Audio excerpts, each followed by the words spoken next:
bosi mtoto aka Chita, mnyama hatari sana.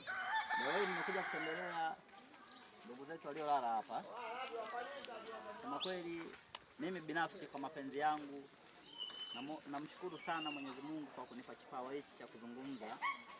Niombe tu kitu kimoja, kwamba Mungu aweze kuwapunguzia adhabu yao waliolala, ndugu zetu waliotangulia. Sema kweli, safari ni moja, sote tunaelekea huku, ila Mwenyezi Mungu warehemu sana ndugu zetu waliolala hapa. Leo tupo katika swala kushuti, nikakumbuka kwamba nije niwatembelee ndugu zangu wako hapa, marafiki zangu. Na sio hivyo tu, tutaendelea kuwaenzi na kuwafanyia aliyo mema. Kwa Waislamu watawafanyia dua sana, kwa sababu dua kwa mtu aliyetangulia mbele za haki ni sadaka tosha sana. Kwa sisi Wakristo pia ni kuwaombea ndugu zetu waliotangulia mbele za haki, Mungu aweze kuwarehemu na kwa kuandalia makao mapya walionayo huko walipo.